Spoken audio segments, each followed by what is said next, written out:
Welcome to the Big Me Kickoff. I am your host, Kevin Noon. It is Friday, July 8th, just a little before noon, 11 a.m., as we are going live here. And, it has been an interesting week. Ohio State is awaiting some recruiting news. Unfortunately, when I scheduled the time to do the show, I was not aware of the time that Miles Walker was set to announce. So we'll kind of keep an eye on that as we welcome people into the show. But the main purpose of what we're looking to talk about here is Big Ten expansion, and more importantly, Notre Dame. And Miles Walker has just committed to Ohio State. That tweet has come out. That should not come as a surprise to Ohio State fans. Miles Walker, three-star offensive lineman out of Connecticut, has committed to Ohio State. I think there are a lot of people that view him.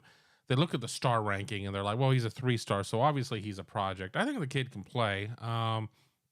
Offensive line recruiting is so difficult to really wrap your head around, I think, at times, because you don't know. I mean, you're going to have kids who are going to come in as 2 and 3 stars. I mean, not 2 at Ohio State. Ohio State doesn't really land 2 stars, but you're going to have kids that are lower on the rankings that blow up and have a great career. You have kids that are higher rated that just don't pan out.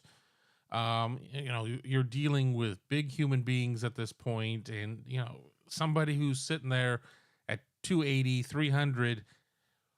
How is that weight, hanging on them? Are they going to, are you going to be able to reshape their body? Are they going to be able to do everything? I mean, offensive line, people just take the position for granted, but it is a tremendous, labor, that position. We see these linemen who come in, get up to 315, 320, and then they get, they finish their playing careers, whether it's after college or whether it's after the NFL, and then they drop the weight. I mean, I've had the chance to see former Ohio State player Jim Cordell multiple times, and you wouldn't recognize him. I mean, he still looks the same in the face. I mean, you're not going to sit there and look and be like, I don't know who he is. But if you look at him just standing around, doesn't look like an offensive lineman. I see a lot of it. It's funny how offensive linemen, after their playing career is over, drop a bunch of weight, and then you'll have other players who played positions where size, being a big guy isn't necessarily, a benefit, and then they balloon up. So, it's interesting there, but Miles Walker has committed to Ohio State. Wanted to get that news out of the way, wanted to give people a chance to get into the show. Didn't do a great job of promoting the show. I need to come up with a little bit of a better situation. We have a Discord channel, and I'm not really using it at this point. I just set it up, but I'm going to use it more for announcements and things along those lines. Maybe have people be able to interact with the show a little bit more. Maybe I don't even really know what to do with Discord at this point. I like to play video games, but I'm not a gamer. I'm not somebody who's out there putting up video of me playing Halo or anything along those lines. But I think that it's a good way to have, a complimentary piece, more so than just on the message boards, more so than just on Twitter. So I will put that up, and then I'll start bringing up your guys' chat comments here in a second. Let me see if I still have that on here. Discord link. Now, I know this doesn't do you any good because it's just going to come up as, a comment on here. But for those of you who are reading along in the chat, you're going to have it there. I will try to put it in the notes on YouTube, and for people who are listening as well through the podcasting channels, through iTunes, et cetera, et cetera, et cetera. But we do have this Discord link. Be sure to join if that's your pleasure. But if you don't, be sure to subscribe to the channel, hit the bell, all that good stuff. If you're listening to us as on one of the podcasting platforms, leave us a 5-star review. Plugs are out of the way, at least for a while.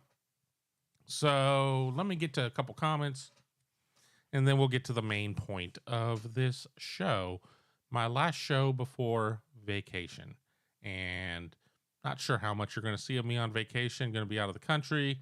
I have a feeling that a show could happen at some point, though. I do think that could happen, but we'll see. Brandon Elkins, Notre Dame scared to join because they'll have to play actual competition. Talk about that here in a minute. Where goes one? I say no. Do what's best for the Big Ten. No special deals for Notre Dame. Notre Dame does not want the heat. That's why the delay. I've got some views on that one too. I mean, right now we're playing into the strings. I don't normally prepare a ton for these shows because you guys really run the show. And, I will do some tape shows. Sorry, my nose is just itching. When I do my tape shows, that's generally because I have a couple thoughts I want to get out. And I know that if I'm sitting there managing comments, I'm never going to get to my thoughts. So I'll do a tape show every so often. Tookie G, not 1 minute longer, I guess, on waiting on Notre Dame. Joseph here, Notre Dame isn't waiting out because they're scared or because they want a special deal. They're holding out because they have the leverage now and they aren't going to join a conference until they have to. Interesting point. I don't necessarily disagree, but I disagree in certain regards. I don't disagree with your statement, Joseph, that they're not racing to do something because they don't have to at this point. They don't, but they do. And, the thing is that when we're looking at SC and UCLA coming in 24, we're not dealing with what immediacy being 6 days from now or 6 weeks from now. We're dealing with immediacy being in the next couple of years. We're definitely operating on a very different timeline. This is not minute to minute like most of us live our lives. This is people. You need to get things set up, and I'll get into that in a minute. But I just, as I said, I want to get caught up on some of my comments so I can kind of go into my thoughts and go from there. GDJ, hey, what's up? How you doing? Dave Morris, how you doing as well? We got Logsden 36. I truly believe Indy and Big Ten are in heavy negotiations. I've heard nothing from the administrations of both about the topics, which makes me believe it. Sometimes silence is a big indicator. If you're not interested, if you're not doing the dance, there's not going to be a lot of conversation about it. So, I mean, I could make an argument about that. I certainly hear some stories of this, that, and the other. I mean, here's the big thing. We go in and we look at social media, and social media is one of the great inventions and great downfalls of mankind.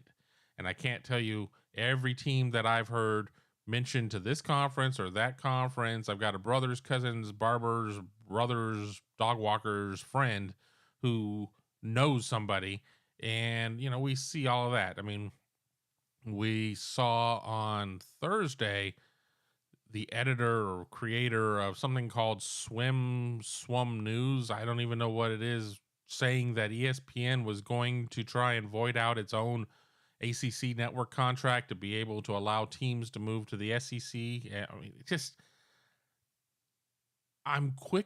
I come out and I say that I don't want to sit there and summarily dismiss certain rumors, because a couple weeks ago, talking about SC and UCLA to the Big Ten, it would have been like, yeah, whatever. That doesn't make sense. They're, kind of the standard carriers for the Pac-12. I mean, yeah, SC has been down a little bit, but they're still, they still get to the New Year's Six. UCLA, on the other hand, has had some minutes, and certainly in Olympic sports. I mean, it's had some minutes in basketball. But, if we would have been looking at it then, it would have been really easy to dismiss that. I mean, I think it would have been really easy to dismiss Texas OU if that deal wasn't done. I mean, that deal was kept so airtight. We didn't know about it until it was done. And at that point, it's like, how do you dispute it? I mean, you can't dispute something that's at completion. And, honestly, when it came to USC and UCLA, I heard about that news around 12 or 1 on a day. And by that evening, I'm watching BTN as they're, it's confirmed, and they're doing a 2-hour special about what this means and talking to people from both coasts and all points in between. So I don't know if Notre Dame, if that situation is going to be something that we're going to have several week lead up or run up to it.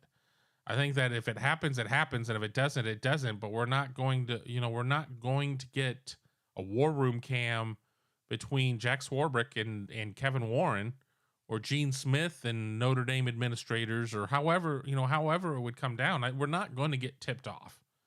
So a lot of times when I see all these tip-off tweets about, oh, I'm hearing this and I'm hearing that, there are very few people when it comes to expansion that I sit there and I say, I'm going to read what this cat has to say because they have been pretty right on. So you kind of go from there. So it'll be interesting. It'll be interesting as I'm answering a message from somebody. Um, so you kind of go from there. Let me go through some more comments really quick. Steve saying bring in Notre Dame and Stanford and then wait a while. Hey Kev. Hey Steve. 18 is a weird number to me. I mean, I know you got 9 and 9 and you sit there and you're playing 8 on, I mean, what are you going to play? You're going to play 8 on one side and 1 crossover. I mean, then again, if you sit there, you go to 20, you play 9 and you don't crossover. I don't know. I mean, I think Stanford is a good dance partner, but can Stanford go without Cal? Stanford's private, Cal's part of the UC system.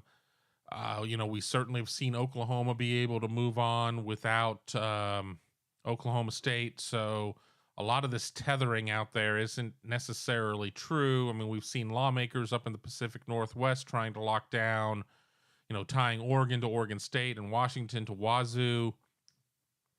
I don't know if that's going to make them hell beans. I mean, I don't know what that's going to mean.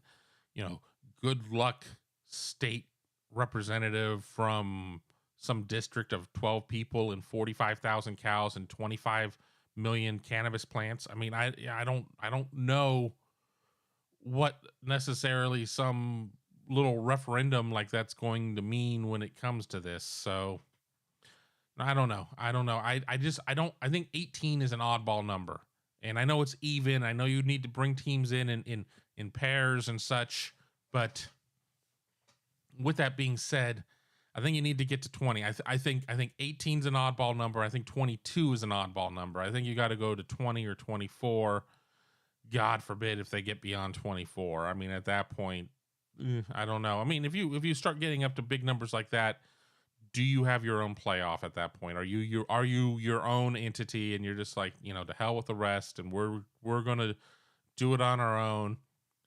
I certainly hope we don't get to an exclusionary point of college football, but I think that we could get to a point where if these conferences, if the SEC and the Big Ten get to this high watermark, wouldn't it be something if it was kind of like old AL, NL baseball and you only play in your division, in your league for the regular season? So instead of doing whatever, doing 9 in and 3 out to play 12 games, what if you just play 12 in?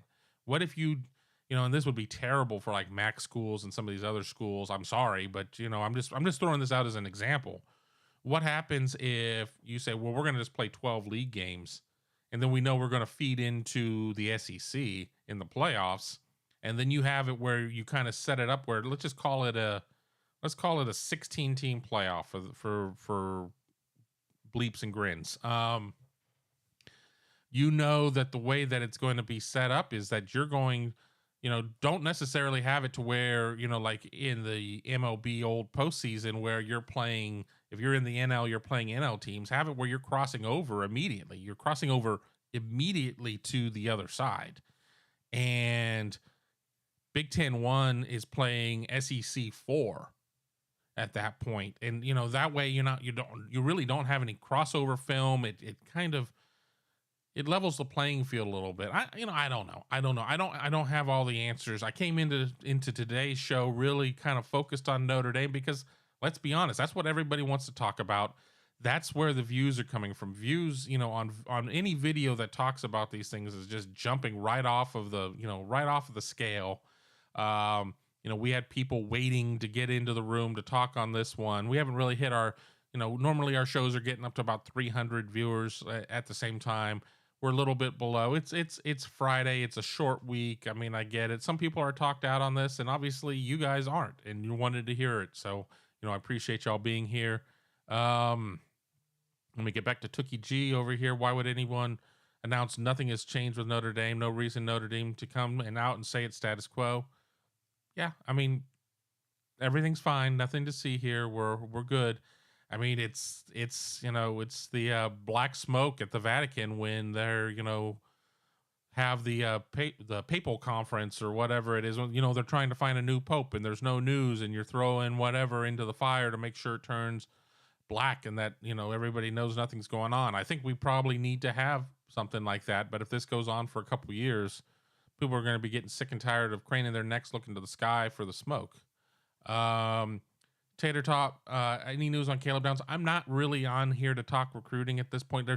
There's not going to be day-to-day news on any of these kids unless you're set to announce. I mean, my position on Caleb Downs is the same as it was yesterday, is the same as it was the day before, and barring hearing something new today, it's going to be the same tomorrow. And I still think Ohio State has a really good shot. I feel that with him, it's Ohio State and Alabama. I think Georgia's kind of running a little bit of a distant third. I like Ohio State's chances there. I really do. I spoke to a source last night who will remain unnamed, not affiliated with the team, and he feels pretty comfortable though on that one. And we'll see. But ask away on those questions. But I'm just here to say that we're not going to necessarily have new updates from day to day on a lot of these kids who have gone into ultimate super decision mode and aren't really granting a lot of interviews. And Caleb isn't somebody who does a ton of interviews in the first place. We had the opportunity to see him, Mark Givler and myself, heading down to Georgia during our Southern Swing, and had the opportunity to talk to him there. And, being in person, and even there, he wasn't a huge talker. I mean, we did have the chance to talk a little bit off camera, which is always nice. You put the camera away, and kids sometimes relax a little bit because nobody wants to get out there and say anything stupid. I mean, internet's forever. You, me, and somebody else could have a conversation, and then if there's no recorders and no cameras, it's just based, it's based on deep background at that point. But you put a camera on, kids clam up a little bit. Unless you're Kristen Miller, who thrives looking for the camera. And I was disappointed to see him go to UGA, if nothing else, just for the fact that I really wanted to be able to interview him for 3 years because he was a lot of fun. Let me scroll down a little bit more, and I promise I'm going to get to my prepared comments. I'll take questions for another 5 minutes, or maybe less if I get caught up, and then I'll kind of get into some prepared things, and then we'll finish out the show with your guys' thoughts. Hardy Jins with an explosion. I'm assuming that's a boom for Miles Walker. Steve Buckholz wants to take a cattle prod to Notre Dame, or give them till the end of July to come on board for 24. We'll talk about that here in a second. It's Just Me. Tim wants me to do a collaboration with Depressed Ginger. I still have not watched any of those shows. I have to be careful because I don't want to say anything inflammatory or whatever. I mean, there are a lot of people who are readers of other sites and such and go out and do shows on that. And you know what? Congratulations if you can generate an audience. It's a free market society, but I don't know if I want to share my spotlight with somebody that's not on the site that I work on, or at least, if I'm going across the aisle to, another school or whatever, somebody that I've known for years and, know their background and everything else. Again, I don't know Depressed Ginger. I've never watched any of their content, so I can't really speak for them. I mean, I could watch it and be like, wow, this person really knows something, but based on everything I've heard, it's a lot of regurgitation, and I don't know if that's necessarily the case. Plus, two, here comes the argument. Whose channel is it going to be on? Who's going to be able to monetize that? I'm not going on some rando's channel to monetize it for them. My time's worth something. So, I don't know. Devin, a little late, but I made it. Yes. And that's part of the reason I'm kind of dragging, and I'm going to take us to about 22 after with comments before I get into my thoughts, just to give everybody a chance. Then again, if you get in late, of course, you can watch this at any point on demand on YouTube. And if you're listening via the podcasting channels, of course, you're listening to this after the fact. This show's over and done with, and you've probably been listening from the beginning, unless you're just a madman who just clicks into the middle of a show just to start listening. And if so, more power to you. Let me keep scrolling. And here's the issue too, where I'm running comments and I'm 10 minutes behind on comments. You make a comment, I probably have talked about something, then I'm like, well, I just talked about it. Miles Walker did announce at 11. It is Ohio State. Did spend the first 10 minutes of the show or so talking about it. I feel it's a pretty strong pickup for Ohio State. I mean, certainly not the name, the name of like Olaus Alanen, the kid from Finland, or anything like that. But I think it's a solid get, and everybody's so concerned about line recruiting, offense and defense.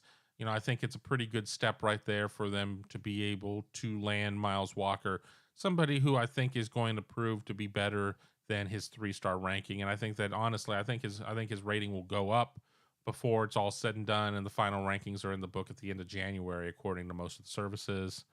Where goes one? Absolutely. Give me a thumbs up. Help put Big Noon on the map. As you know, I do 2 shows. I do the Big Me Kickoff here on Buckeye Scoop, and then on my own personal channel, I do the Best Noon Sports Show, period. The difference in the shows, the Best Noon Sports Show, period, doesn't really roll off the tongue yet. I'm still working on that one. That one is more of a general sports show, whereas this one is much more Ohio State based. But give them both a chance. Check them out. It means a lot to me. Appreciate it. I'm gonna pick up a little bit. I guess I'm to the point right where Miles Walker joined. Devin says, yeah, hit the thumbs up. I appreciate it all. We'll get there. I mean, we've been getting to 75, 80, close to 100 on some of the live shows. Friday shows can be a bit of a hit or miss, just depending on what people are doing. Some people, may not be, saddled to their desks the way they are earlier in the week. So you go from there. Odysseus wants to shut Notre Dame out of the playoff. We'll talk about that here in a second. Again, we're about a minute away from where I promised that I would get into my own thoughts. Of course, Super Chats will derail my thoughts for a minute. We love Super Chats, and they always go to the head of the line, because if you're paying, I'm playing. So we go from there. I'm going to mark where we're at. I want to get to one more, and then I'll mark where I'm at, and then, we will pick up after some prepared thoughts. Nick saying 20 teams, 5-team pods, 3 or 4 crossover games if you do 8 or 9 conference games. I certainly think if you go and make all these efforts to get to these huge conferences, part of the deal is that you need to be playing against the best competition as often as possible to make the TV deals worth something. So playing 8 conference games and having 4 floaters, unless there's a deal of where you're doing 8 and 2 and 2, being 8 conference games, 2 against the SEC and 2 floaters, I don't know if there's any value. I don't know if I guarantee you Fox and ESPN and Amazon and Apple and NBC and CBS, they're not all that jazzed about Ohio State, Kent State, Ohio State, Youngstown State, Ohio State, Ball State. They don't really, that's not what they're paying for. They want to see Ohio State, Michigan, Ohio State, Penn State, Ohio State, USC, Ohio State, Notre Dame. I mean, those are the types of games that bring in the money, because at the end of the day, the networks aren't just doing this because they're super duper college football fans. They're doing it to make money. So you write a big check, and then you telecast the games, you broadcast the games, and you sell commercials, and you try not only to make up the money. This isn't, a net zero proposition. You're trying to make money on it. So people aren't going to necessarily care about Michigan State, Central Michigan. They're just not. They're going to care about, Michigan State, UCLA more so. And that's why I think you need to be playing more conference games, or have some sort of arrangement in there to where you're playing against teams that are going to turn on television sets. And that's terrible for the quote unquote, the have-nots, the group of fives, hell, the other 3 non-Power 5 league, or the other 3 Power 5 teams or leagues that are not in the big discussion right now. Because if you sit there and say, well, we really want you playing against top competition, where does that leave them? And that doesn't mean that there's a place for them, but they're going to get froze out of the, of these top games, in my opinion. And nobody wants to sit there. Well, fans would love to see it. I mean, to a certain extent. I think it depends on how much you think it through. Nobody wants to see a team have, a 12-game murderer's row of where they're going against 12 hammers. I mean, not if you're a top team and you're used to seeing, you're used to seeing your team go 10-2 or better every year. I mean, it's going to get a lot more complicated. Then again, if you expand the playoffs, a loss along the way isn't going to kill you. I mean, you're just dealing with seeding at that point. And if you're playing your best ball come December and January, so be it. If you have to play a game on the road, I mean, that's a bummer and all, but whatever. So I don't know. I mean, I don't think you back down from 9, and I think you look at moving it up. I mean, I honestly do. As Jim Delaney once said you join a conference to play against your conference foes. And I think that was more in regards to college basketball when the Big Ten went to 20. But I think that holds true.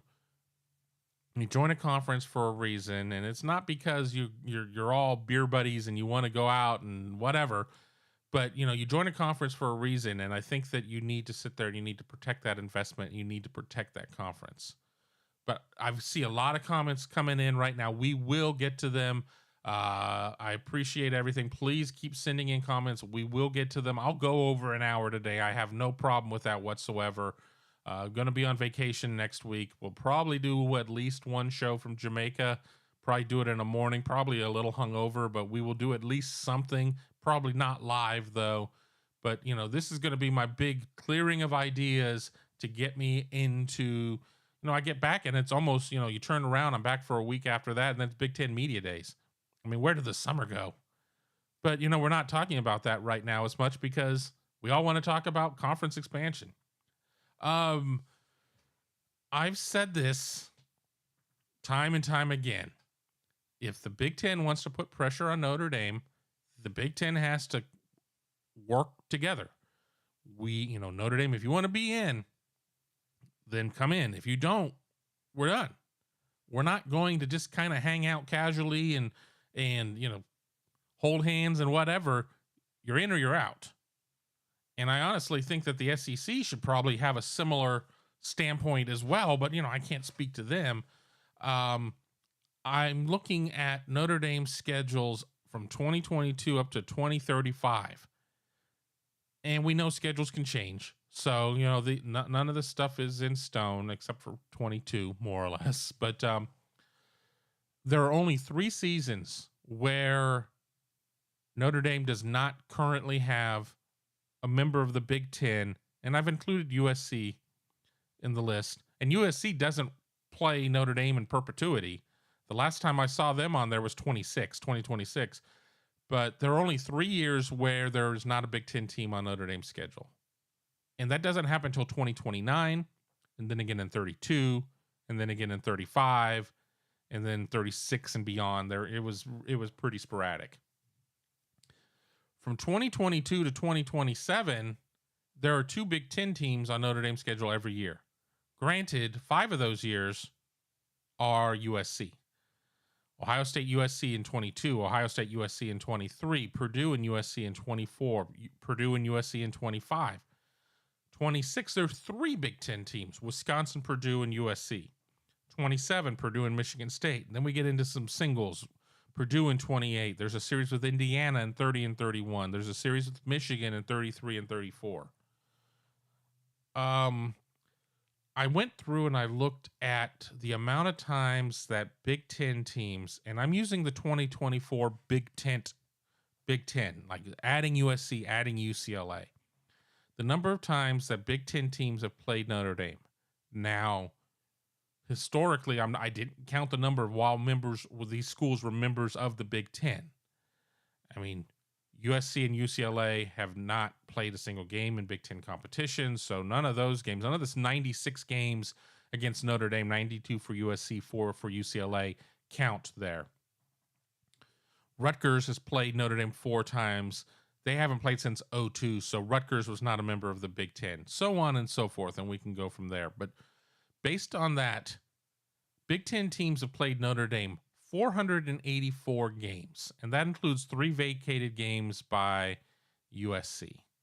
Because if you go to Winsipedia, a great site that I love to use, it shows 89, but there are 3 more games there, so 92 games between those. So 484 games. Notre Dame official record non-redacted seasons in there or anything else, 1,222 games, which means 39.6% of all Notre Dame games that are on the record, season counts, season doesn't count, whatever. 39.6 have been against members of the Big Ten. Nearly 40%, nearly 2 in 5 games. Notre Dame needs the Big Ten. Even if you take USC and UCLA out and say, well, they're not in the Big Ten. They've been approved, but Kevin, you're putting the cart way before the horse. Stop it. 31.8% of games that Notre Dame has played are against the current membership of Big Ten football. I mean, there we're still looking at 3 out of 10. And, seasons are more 10 or more games. So, it's pretty prevalent there that, Big Ten and Notre Dame are kind of linked. Now, I go through this and I look through the series and I will say this, a lot of Big Ten teams have not played Notre Dame in recent memory. Illinois hasn't played them since 68. Iowa hasn't played them since 68. Minnesota hasn't played them since 38. Minnesota was still good when they were playing Notre Dame in 1938. Indiana hasn't played them since 1991. But then, pretty much everybody else has at least played them since the 2000s. Nebraska 2001, Rutgers 2002. I mean, but then you look and you got a lot of teams that have played them in the teens or whatever. And then obviously you had, Wisconsin that played them recently. Purdue has played them recently. Ohio State, you have to go back to 16 for for when they played in the Cotton Bowl. And this isn't a case of where you can say, well, Notre Dame's afraid to play in the Big Ten. Notre Dame has strong records against a lot of teams in the Big Ten. The teams with winning records against Notre Dame are Michigan, who's 25-17-1. Nebraska is 8-7-1. Granted, they haven't played since 2001, so we're talking about a very different Nebraska at that point. Ohio State is 4-2. Penn State is tied in their series 9-9-1. And that's it. I mean, Notre Dame has winning records against everybody else, including USC, 48-36-5, and 4-0 against UCLA. So you can't necessarily use the argument of, well, they're afraid, of these Big Ten teams. I think what they need to be concerned about is playing a 9-game Big Ten schedule. It's not about having, preparing for 1 or 2 or, as I said in 2026, 3 with Wisconsin, Purdue, and USC. It's not about preparing for 1 or 2. It's what do you do when you have to play Ohio State after you have played Wisconsin and Iowa at Iowa, and when going to Kinnick as a ranked team is always a challenge. It gets to be significantly more difficult doing that than maybe opening your season against a Big Ten team and then playing Northwestern at Soldier Field, like week 5. Who knows when the open week is? I'm just not even going to throw an open week in there. I mean, but you know what? You could flip it around and say, okay, you open against Northwestern, you play Ohio State week 5. Okay, you're going to be in for 6 handfuls of hell against Ohio State. But you know what? You probably have wrapped around it Boston College, maybe Georgia Tech. I mean, I don't know. Navy. You're not playing that type of schedule week in and week out, and that makes a significant difference. It's a matter of the best team's got to be ready to win in any given week, but when you sit there and you have to do it over and over and over again, that's not to say that there are not layups in the Big Ten right now. There are layups in every conference. There's no conference out there that is just absolutely just dominant. I mean, it's a zero-sum game. Somebody has to win a game and somebody has to lose a game when it comes to league games. Now, you could sit there and have it to where, Nebraska was by far the best 3-9 team that I ever saw last year, but they were 3-9. So you can't get away from that. So, I think that the Big Ten certainly needs to start amping up the pressure. And another, another point that I kind of want to put in here as well is Notre Dame they recruit nationally. They certainly do, but they do recruit in the region as well. And with that, I'm talking about the Big Ten footprint. And I'll kind of rattle off some states and areas. I consider the Big Ten footprint: New York, New Jersey, Pennsylvania, the DMV area, which is DC, Maryland, Virginia, Ohio, Michigan, Wisconsin, Illinois, Indiana, Minnesota, Iowa, Nebraska. I kind of consider St. Louis to be right on the cusp of Big Ten areas. I mean, I know that's probably more of a Mizzou school, but if we're being honest, I mean, I still consider St. Louis kind of part of the Big Ten. I think that's part of the reason why nobody was ever really that excited about admitting Missouri to the conference, because you already kind of got some of that with the University of Illinois. And even though, Missouri is a fine academic institution, their athletics have been kind of all over the board recently and yada, yada, yada. But the point that I want to make is Notre Dame is going to play its home games regardless. So if you're somebody from within the footprint, and, maybe it doesn't mean as much to a kid from the DMV or New Jersey, South Bend, Indiana isn't necessarily all that close. But if you're in the footprint, if you're a recruit from the footprint, it's like, okay, well, you're going to get to play 6 home games a year, 7 home games a year, close to your family, close to your friends, something that's not going to be just this huge obstacle in terms of travel. And then you play 1, 2, 3 games a year against the Big Ten. And granted, USC and UCLA obviously kind of changed the metrics. I mean, that's about as far of a trip as you can get. But you're still saying that you're going to get to play 1 or 2 games, even if you're not part of the Big Ten. If you're part of the Big Ten, all of those games, in theory, short of SC and UCLA, should be within the footprint. But, so you look at this recruiting, and right now, 6 of Notre Dame's 19 recruits are, from what I consider, within the footprint. 14 of 23 were in 2022. Granted, one of those kids I don't think ever signed. So, even if we say 13 of 22, 2021 was 11 of 27. 2020, 8 of 17. 2019, 11 of 22. 50% of their class came from within the Big Ten footprint. If you're the Big Ten and you sit there and you have to view Notre Dame as competition, if they reject your advances, why would you give them the ability to recruit in your area? I mean, sure, they're going to still be able to recruit. They're still a national brand. They've always going to been, they've been recruiting there before, but why would you sit there and say, well, that's fine. That's fine. We don't care. I mean, obviously you have to care. So, I mean, that is a major issue to me in terms of that. So don't play them. Don't give them any sort of ability to recruit the areas. And that's not going to turn them off from being able to recruit the GCL, the Greater Catholic League in Cincinnati, being able to recruit in some of these areas of where there's just, a lot of Catholic schools, and maybe, Notre Dame is looked at in a very revered light. But don't make it any easier for them. You got to make it as difficult as possible. You've got to take this personally at some point. I mean, and, business is business and personal is personal. And I'm not saying that you need to go and sneer at them or whatever, but don't help them. Don't assist them. I mean, so you sit there and you look at the path of the playoff, which is something else too.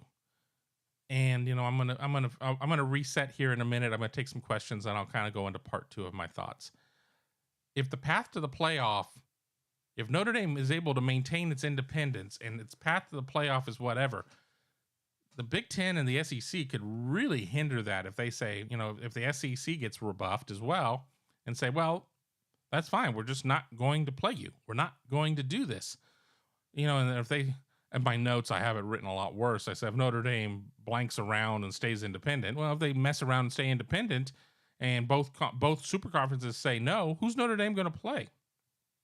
Boston College, Navy, Stanford. If Stanford doesn't come over to the Big Ten, I mean, I think Stanford needs Notre Dame to get into the Big Ten. More ACC teams. Big 12. Ooh, Notre Dame, Baylor. I'm really excited about that. That's going to move the needle if I'm a member of the playoff committee or not. So you need to really kind of put their feet to the fire on this and say, that's fine. Maintain your independence. but you're not going to be doing it on our backs. I'm going to jump ahead into some questions because I can see that we're way behind, and I've talked about a lot here. Chad saying Notre Dame does not need the Big Ten. Many of the seasons that you're referring to were played long before it was easy to travel. Fine, that's fine. And but what? Back in the 1940s, they had the radio deal that made them a national team, and people now still seem to think that that's relevant. I think that there are a lot of kids out there who are growing up because at the end of the day, you need players. And I think if you poll a lot of kids and say, what is your opinion of Notre Dame? I don't think a lot of kids really remember a lot of successful Notre Dame teams.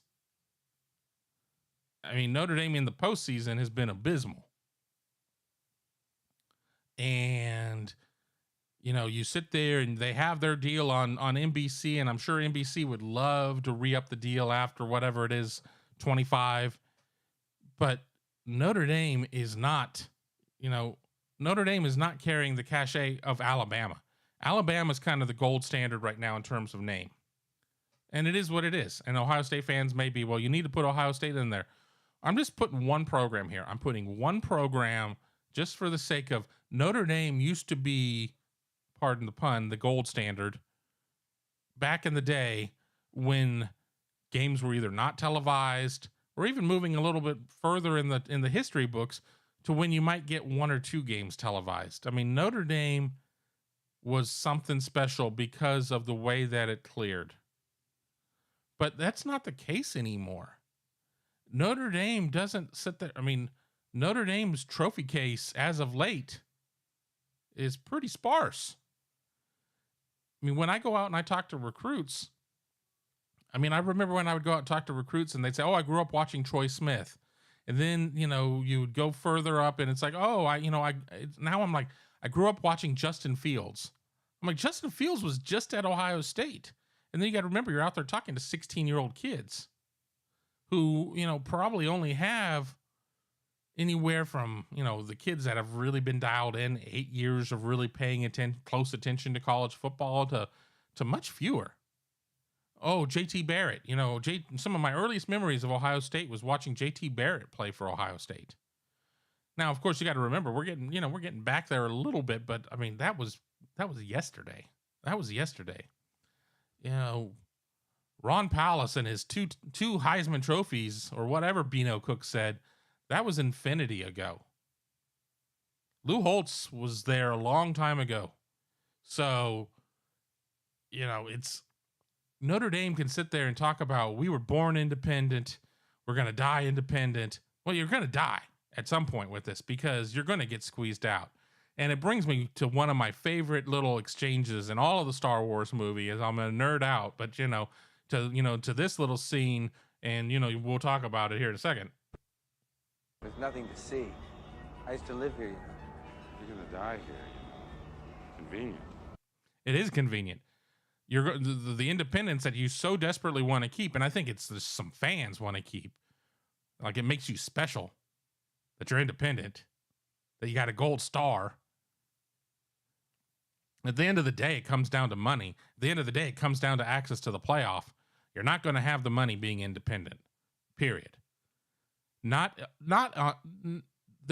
not a day ever that any outlet is going to be able to give Notre Dame something similar, something within hailing distance of what the Big Ten is going to be able to offer its members, what the SEC is going to be able to offer its members. No chance in hell. None. Zero. So we can sit there and look kind of at the numbers, and Notre Dame's receiving $15 million a year on that expiring NBC deal. That number will go up some. Notre Dame's also receiving $10 million a year from its ACC annual payout, which runs through 36 unless the grant of rights blows up and, all hell kind of breaks loose there, and we kind of go with the nuclear option. That's $25 million. Let's even say that some things get adjusted. Let's say that NBC strikes out with the Big Ten and just has to really triple down on Notre Dame and doubles it. Says, we're going to pay you $30 million a year. $30 million a year on kind of a half season, a little bit more, 30 million. So 30 million plus 10 is 40.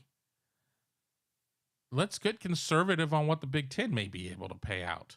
Maybe 100 million a year is, I got a thumbs down. Wah, wah. I mean, let's get to, let's say that 100 million is out of the range, but let's say they get to 75. We're doing a 25% downgrade on what the numbers are. And I'm shooting way beyond the moon. 75 is greater than 40. It's almost 100% more. So keep your independence, which isn't going to get you anything at the end of the day. I guarantee you that there are going to be people who are going to be smart enough to wake up to say, we shouldn't make their path to the playoff that easy. We shouldn't just sit there and say, sure, play the ACC. Sure, play the MAC. Sure, play whoever. There's a lot of power there. And I think honestly, it's in the SEC's best interest not to give Notre Dame a cakewalk, because the SEC is going to be about wanting to get as many teams as it can in the playoff, protecting its membership, being able to get those full shares of playoff money. So there's no reason, this isn't going to be a case of Mike Slive or whoever in the SEC saying, well, we're going to squeeze the Big Ten's head and, we'll give them some sort of golden ticket to be able to get in easily. No, absolutely not.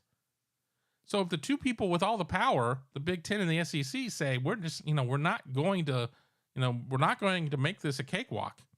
And if Notre Dame is not in a conference and is just kind of picking and choosing, and they're not playing these major programs from the SEC and the Big Ten, there's no margin for error at that point. They may sit there and say, fine, don't join a conference, but you better go 12-0. Let me count all those 12-0 Notre Dame seasons as of late. Haven't been many. So I just think it's really short-sighted. And I understand you have been told that you are special and different than everybody else for all this time, and you don't need to join a conference because you're special. Guess what? You're not that special. Times are changing. The world's changing. The landscape's changing. I honestly think that there are people within the Notre Dame administration that understand this. I think they're going to need to float out some trial balloons, because I think there are going to be a lot of people out there that have watched Notre Dame for 60 days or 60 years that are going to push back against it. But guess what? A lot of people push back against conference expansion. A lot of people push back against conference networks. A lot of people push back against a lot of things. This isn't the same game of football that we saw 20 years ago, 40 years ago, 60 years ago. There are a lot of changes. And you either have to be willing to accept the changes or get left behind as a dinosaur. And if you want to be left in the days of the old black and white film of Newt Rockne sitting there giving his rah-rah speech, there's the door. Go. Goodbye. You're the weakest link. Because at this point, there's just no reason to sit around and wait. So I'm going to get into this, and I've gotten away from my comments, and I've gotten into my diatribe, and I was joking with Tony and Tom saying, I'm going to be vilified by Notre Dame fans with this. They just said, don't read the comments. I'm like, well, I'm going to read the comments. I'm going to inject them into my veins. But, it's ridiculous at this point that this is the hill that you're going to die on with this. And I understand that it is a big part of your identity. It is a big part of your identity, as much as that annoying leprechaun jumping around during commercials and one of the cooler fight songs in all of college athletics. I love the Notre Dame fight song. Doesn't mean that I have to sit there and say that I love Notre Dame's stance in this. I love the fight song. There are a lot of, I enjoy a lot of the history. I'm 50. I mean, I remember good Notre Dame, and I've witnessed bad Notre Dame. And I know that, it's a finite window, and people are saying, well, the Big Ten should just drag this out and wait until the end of the NBC deal and then put it there. I understand that. I can even I could start to make an argument for it, but I honestly believe that at this point, you need to Strike while the iron's hot. The people who control the game control everything. And if you can sit there and make this happen now, do it now. Don't allow other options to arise. And I don't see a path. I don't see one distribution deal or multiple people coming in, multiple entities coming in on a distribution deal that's going to give Notre Dame a fraction of the money that they would get in one of the top two conferences. That doesn't happen there. But the longer you wait, the longer you drag, it's like in poker. Sometimes you just need, sometimes if you don't have the nuts, if you don't have the top hand, sometimes it's just best to squash your opponent and take the pot.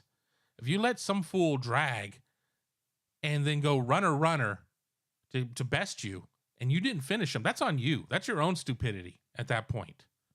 You need to sit there and in the hand. If you don't have the nuts, it's not a case of trying to pull more money out of somebody. So waiting 2 years doesn't do any good. Now, I'm not saying that the Big Ten should sit there and say, it's July 8th, you have until August 1st. I mean, that's maybe a little short-sighted, but I think that the Big Ten needs to have kind of a finite time frame in there. And if you lose Notre Dame, who cares? I mean, I get it. They mean a lot more money. They mean prestige. They mean a lot of things. But at the end of the day, is it going to change the product? Is it going to change the product significantly? I say no. I don't think it's going to change the product significantly. I mean, I honestly would get much more excited about watching anybody in the Big Ten against Notre Dame than watching, I don't know, Maryland, Minnesota.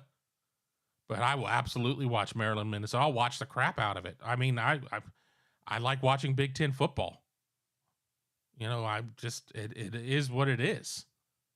So I certainly think that there's, time is of the essence to a certain extent, giving them an unlimited window to sit there and try and make other deals.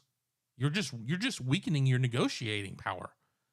I mean, people are going to sit there and say, Notre Dame has all this leverage. Notre Dame has all this leverage because, they're the ones being pursued and they're not the ones they're not the pursuers.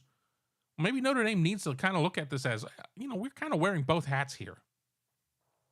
Because if things shut down on you and the Big Ten closes its door and the SEC closes its door, there's nothing out there out of the, whatever it is, 32 teams that are going to make up the future Big Ten and SEC. There's nothing out there that really excites me to put together another 16-team conference. And you're going to be cherry picking like a fool to get to that point. You're going to be cherry picking, and you're probably going to be talking about, well, we're going to have to drop these couple teams in 5 years because their success is going to be fleeting. In a perfect world, maybe you can get to 16 now, and then maybe in 5 years you might have to revisit it and say, well, these 4 teams, they don't really mean anything. But the whole time that you're doing this, another thumbs down. I must really be pissing somebody off. In another however many years, you're going to have ACC teams looking to bolt. They're looking to get out of that grant of rights. Newsflash, not news. People know this. This is a fact. The haves and the ACC want to get the hell out of Dodge.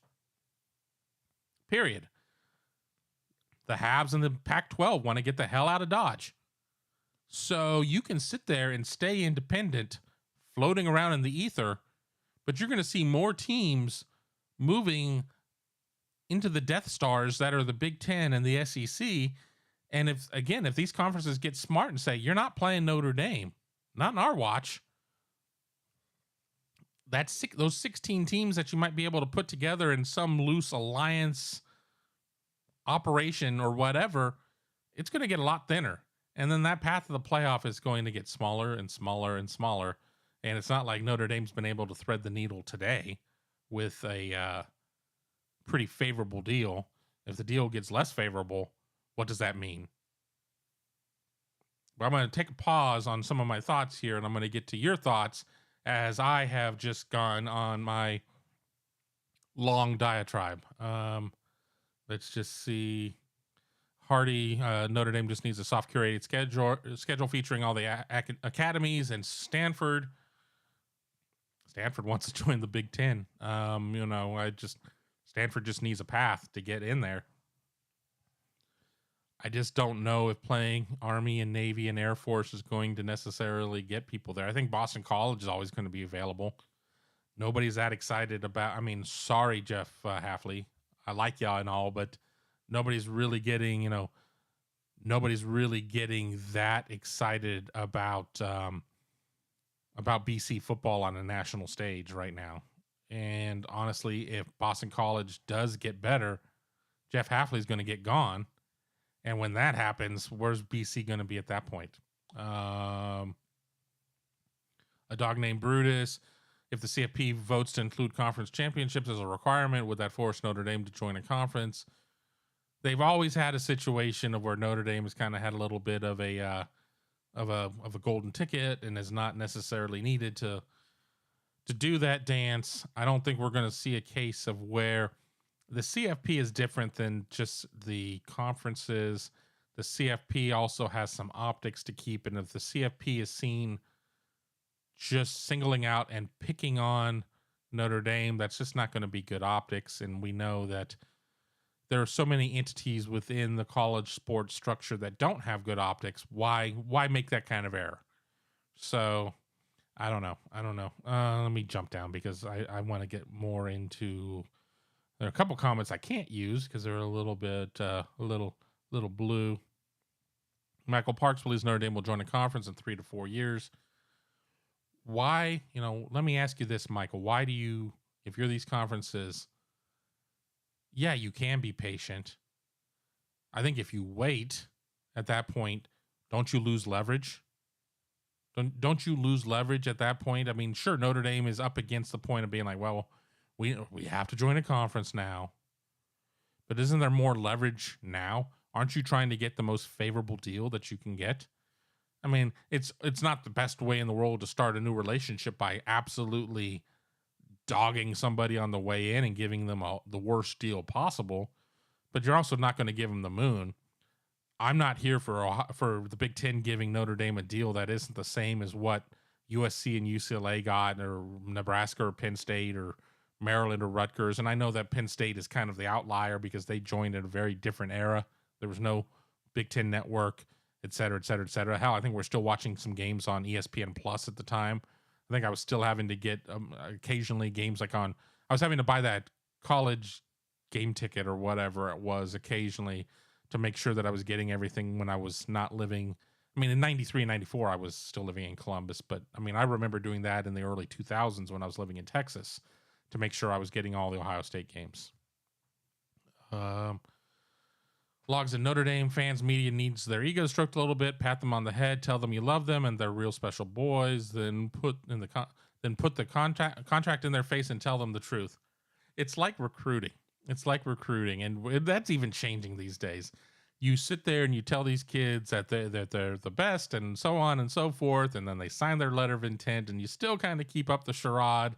I know it's charade, but I like calling it charade. You keep up the charade through spring, and then they get in, and then they realize that they're at the bottom of the totem pole. You can't do that as much now in terms of recruiting. Some kid's going to be like, peace, I'm out of here. I'm getting in the portal. You guys are FOS, and I'm not having it. But then again, I think that if you get too much of that, you're going to get labeled as a prima donna, and that doesn't bode well in a sport where you're supposed to be a tough guy. But, the point is that I think, you present the deal and you say, this is the deal, and you're in or you're out. And if you're out, okay, maybe see you in the playoff. Maybe, if you're lucky. You're not going to see us during the regular season. We're not going to dilute our product by giving you these layups. Again, going back to my point earlier, you need to play your conference foes more, not less. So, I mean, that's why I've said any game that's in 2028 or whatever, just don't count on that happening. Going to be in a very different world. And, again, I understand there are certain schools out there. South Carolina desperately has to play Clemson. It's just one of those in-state type of situations. And I get it. When you have the two main programs in the state, sorry, Furman, sorry, Citadel. When you have the two main programs in the state, and they're in separate conferences. You gotta try and have those games. But I don't think that under the new configuration, 9-3 is necessarily the right thing. I think you need to play more games in your conference to make it mean more. And really, it's in some ways, if you're beating each other up, it makes those losses seem more important, because it's the crucible that you're having to go through within your conference. It's not you going and playing whoever. It's not some layup game against a group of 5 team. And I know that's harsh and everything for the teams that are out, but it is what it is. And people were like, well, what about the teams that are in these conferences that really don't deserve to be there? Which, I kind of laugh at, because there's so much more than just in terms of conference makeup and everything than just what's happening in a very small finite window of football. Stanford, everybody's like, well, Stanford football sucks. Stanford also has a $38 billion endowment and does this, and this in terms of academic prestige. And, oh, by the way, has won the Director's Cup infinity years for all of its Olympic sports, basically carrying them to that point. So there's a lot going on there when you look at that. Let me kind of scroll through more. Mark believes that Big 16, 10, the 16 team Big 10 is perfect. Irish need not apply. I think that's one of the other things too, is that you're going to get, and I'm not pinning this right on Mark. I'm just saying this in general. Sometimes people say things that jog a thought. The more obstinate Notre Dame is, the more resistant Notre Dame is to the changes, I think you're going to see people dig in more and more about their negative feelings about Notre Dame football. And it is what it is, because I'm gonna start this little segment, #stick to sports. I'm not getting into the world per se, but we don't know how to disagree with one another anymore. It's very difficult for people of one viewpoint to listen to the other viewpoint and vice versa. And we know that sports in some ways is an escape from the crap that we all have to deal with day to day. But in other ways, it's still just as tribal in terms of, this is the Ohio State tribe, and this is the Michigan tribe, and this is the Notre Dame tribe, and so on and so forth. And, if people are going to be like, well, if you don't want to come, we don't want you. And then that's just going to get worse and worse and worse. So, we'll see. We'll see. Odysseus believes that's probably disgruntled Domer that gave me a thumbs down. It's fine. It's fine. If you want to help offset that, give me a thumbs up. Give me more thumbs up to offset those, and we'll be happy. Subscribe to the channel, hit that bell. There's always the super chat. All of that's there, all that good stuff. I appreciate everybody joining me here on a Friday around lunchtime. It is now big noon. It is 12:03 on the East Coast. Once again, we are talking about Big Ten expansion, but let me jump back for a second to the news that kicked off the show. Ohio State picks up a football commitment. Offensive lineman Miles Walker, 3-star out of Connecticut, verbals to the Buckeyes at 11 a.m. today. Pretty big pickup. Justin Fry, certainly, people wondering what's going to happen with his move into the offensive line position coach role, and, will offensive line recruiting step up? I think the jury is out among some people about Miles Walker. Put me in the camp that seems to think that is a pretty solid pickup. I think he's somebody that could move up in the rankings as the year goes on. Certainly, you have a lot of the academies and such that, that are in Connecticut.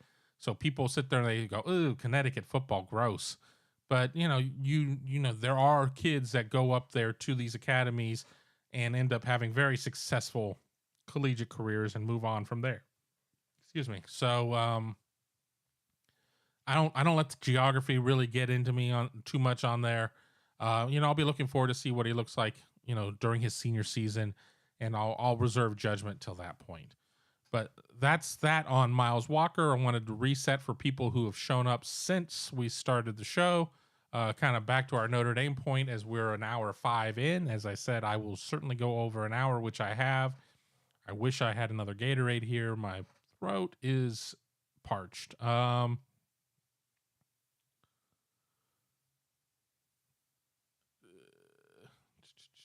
Interesting comments here. I'm just trying to kind of somebody who basically called me, said I was stupid as F. Well, sorry. I do what I can. Let's. It's just me. Tim just wants to enjoy the season. That's fine, but everybody can't get enough of this expansion talk right now. Everybody can't get enough of it. And I'm going to do shows on what people want to talk about. And people obviously are coming in to listen to the show because they want to talk about this. The thing that I talked about earlier too is that I don't think anybody knows exactly what's going on. So it just leaves people like myself and others to kind of talk about, our thoughts on it. And that's what it is. I mean, again, to echo an earlier point, nobody knew that Texas OU was coming up until it was done. Nobody really knew that USC UCLA was coming up until it was done. As I said, we learned about it around lunchtime, and by late night snack, it was done. Big Ten Network had a show on it. USC UCLA had issued statements. Other members of the Big Ten had issued statements. That was all there. So if those two seismic changes were kept on the DL, I think there's a pretty good chance that a lot of this could be kept on the DL. And, we could sit there and read on social this, that, and the other. And there are people that I do pay attention to a lot more than others. And, I may even try and get one or two of them on some later shows. It just depends on how white hot this topic stays over the coming weeks. And then there's some people that just throw stuff out there. I mean, the amount of times I've read things and I'm just like, no, that's not going to happen. And within 20 minutes, it's been, completely debunked, millions of times on that type of stuff. So, you have to be kind of careful what you're reading, but there are people that I have read that have alluded to things that end up coming to pass. And even with that, these are the people that seem to be the most cautious in the way that they present the information. It's really easy to just throw a wild opinion out against the wall and see if it sticks. If you actually know something, there's a lot of nuance in how you sit there. And if you're a leak, you have to be very nuanced in how you leak the information. You just can't just sit there and just throw it right out there, right in everybody's face and say, well, I mean, it doesn't work that way. So I've always said that the people that come out and just are the most abrupt with the way that they drop some of these things, I always kind of take a little bit of pause, because that just doesn't seem to work in the way the equation does. Song Lee, love your relegation ideas. We need your skills in the White House. Noon Gerdeman 2024. As long as the ticket is Noon Gerdeman and not Gerdeman Noon, I'm all for that. I'm going to mark where I'm at. A super chat has come in. Ryan Dawes. Good afternoon. Is there any chance the Big Ten kicks Rutgers and Maryland out, or other low perform teams, to make room for bigger name, more money teams? The point that I will say here on that, Ryan, and again, thank you for the super chat, is, as I get back to where I was in my comments, give me a second. Conference expansion is so much more than just football. It's just so much more than what's going on there. Rutgers and Maryland do a good job of bringing in other dollars. The Big Ten Academic Alliance, formerly the CIC, I think it was like the Consortium of Institutional Control or Cooperation or something, I don't know. Basically the research arm. We're dealing with billions of dollars there. I mean, I think that the research of the BTAA is north of $10 billion. And there's a lot that goes to that. And, you're getting grants and deals and such there. And Rutgers opens up New York City, and Maryland opens up DC, and that's important there. And, we can sit there and say, well, Rutgers is not really held up their end of the bargain in football. But, I mean, they're starting to turn around in basketball. Steve Pikiell's done a tremendous job there. And while Rutgers is not, necessarily Michigan State in terms of name brand, in terms of Big Ten basketball, those who are watching are aware of what they're capable of doing. Maryland was in some pretty bad spots financially, and they just haven't quite gotten there yet. I'm not convinced that Mike Locksley is the answer at Maryland. He's yet somebody else who's gone through the Nick Saban, career resuscitation course. I always felt that one was kind of an odd hire, but there's so much more that's in place there. And I think the thing too is that if you're a conference that's bringing teams in and punting teams to do things along those lines, that kind of sends a bad message especially to teams that you're looking to get. You better do it, and you better do it quick, or we're going to run you out. And being on the island of misfit toys, getting punted from a conference, and we don't see that happening. But if you get punted from a conference, I mean, what does that mean for you athletically? Notre Dame may value its independence, but few others do. Few others want to be independent. They want to be in that conference structure. They want to have those conference payouts. They want to have that conference schedule. There's a lot of stuff going on there. So if I'm school X and I'm being courted by the Big Ten and I'm being told that school Y and school Z are getting dropped, I'm very cautious about why I'm joining the conference if that's the case, because if I fall on hard times for 5 years, am I the next one out? Do I give up a seat in a conference that isn't going anywhere to join a conference on a flyer, only to have the rug pulled out from under me at some point, and then can't get back into my original conference? What happens? So the point is that I don't think that it's wise. And I know, and I get back to the earlier comment about relegation. I love the idea. I mean, in certain regards, but it's not realistic. What you almost have to do is you have to have, the Big Ten and the MAC, the SEC and the Sun Belt. I mean, you need to have a situation, ACC and CUSA. I don't know. I mean, really, I only should be concerned about the top two conferences, of where you have a sister conference. And if you do get relegated, like in football or something like that, you're not losing your conference affiliation per se. But even with that, it's got to be difficult, because if you get relegated, to just go to soccer, you get relegated and you get dropped to the MAC. Do you lose your conference payouts? Do you sit there and do you lose your $90 million a year because now you're relegated to the B League? What does that mean for all your non-revenue sports, all your Olympic sport athletes? You sit there and you go from 90 to 12. You're gonna be cutting sports. I mean, that's kind of like an athletic department death penalty at that point. So I think it's a dangerous thought. I mean, it's fun to talk about. It's fun to think about. Oh, if you blow it, you're down. You're down in the minors for a couple, for a couple years until you can figure it out. How do you climb out of the minors at that point? How do you sit there and convince a recruit, well, we were once in the Big Ten, now we're in this division, but if you come and join us, I guarantee you in 3 or 4 years, we may be back at the bottom of the Big Ten. I think it creates a permanent rift, a permanent division, a gigantic chasm between the top teams and the teams that aren't there. So I really vehemently am opposed to that idea in practice. Talking about it on a show like this, I love it. It's fun. It's, we can sit there and have fun and relegate all these teams and who would you put in or whatever. But in practice, you just can't do it. But, Ryan, thank you for your super chat. I don't know where I was in terms of comments. We'll just kind of jump in here in the middle. William, thoughts on Pitt to the Big Ten if things really fall apart in the ACC? Probably doesn't add a ton, but they are clearly in the Big Ten footprint and potential rival for members. Here's the issue, and you kind of you touched upon them. They don't add a ton. They're in the footprint. Pittsburgh is in footprint for BTN and for carriage rates. On one side you have Ohio State, on the other side you have Penn State. So you're not gaining anything financially there.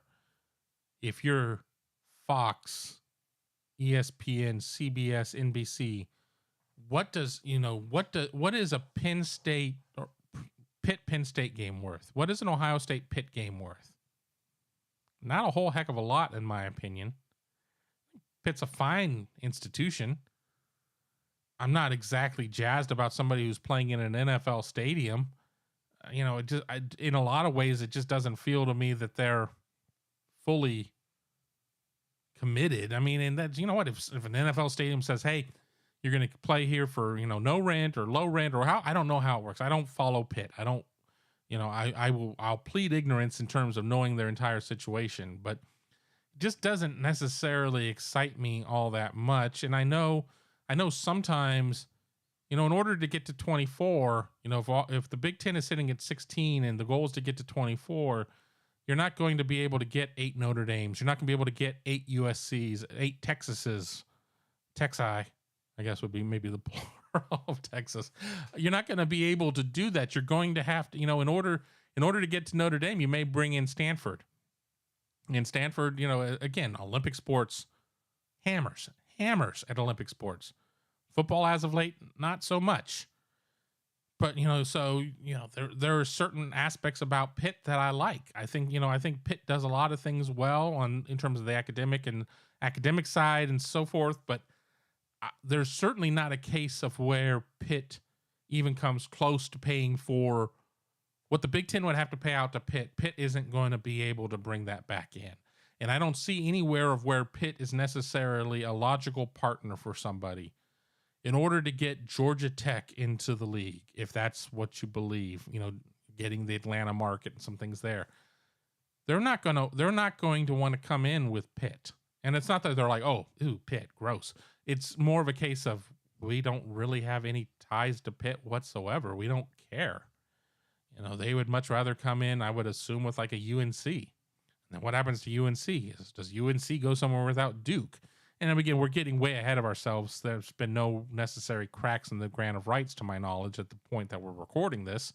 So it's all hypothetical. And then, of course, or does, Georgia Tech say we want to come in with Miami? I don't know, but I do know this. I don't see anybody clamoring in terms of, the markets that the Big Ten wants to get into saying, we'll do it with Pitt. I don't see that at this point. Lynn's saying that she's heard from other YouTubers that a thumbs down gives me as much push as a thumbs up. Well, that's fine. I always laugh when I sit there and I just go to interviews. I go to interviews and I put up interviews and I get thumbs down on those. And I understand some of them. People are like, well, I can't hear the questions. Well, that's just the nature of how it works. I'm one person and I can't man the camera, run a microphone around, getting everybody else's shot to go to the people who are asking questions. I'm not going to pass around a microphone of my own to do that. Things, I just got another thumbs down. So maybe somebody just wanted to give me more reach. So there you go. Any reaction at all to a video helps your video. Multiple other YouTubers have said that. So there you go. So 77 up, 3 down means 80. So those of you who don't like me or give me the thumbs downs, thank you. If what Lynn says holds true, and Lynn's has been a great follower of this channel for a long time, I have no reason to doubt what she is saying. Lewis says PSU doesn't want Pitt in. Probably not. The thing is that I don't think it's so much of a matter of how you recruit the state of Pennsylvania, because the talent in Pennsylvania is not as deep as it used to be.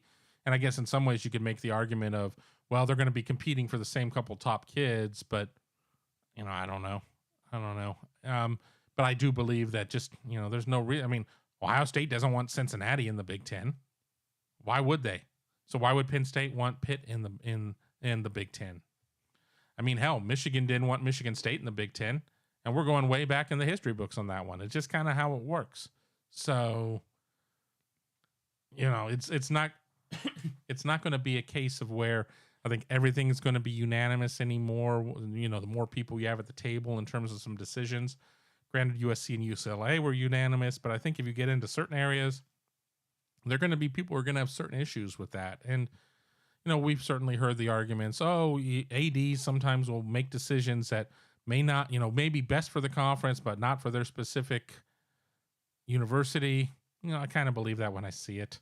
At the end of the day, you got to make sure if you do something as an AD on an AD vote, and a lot of this stuff comes down to president's votes, but if you do stuff that doesn't necessarily fly for your home school, what is your board of trustees, board of chancellors, whatever flavor of name you have for that? What do they say about that? So I don't know.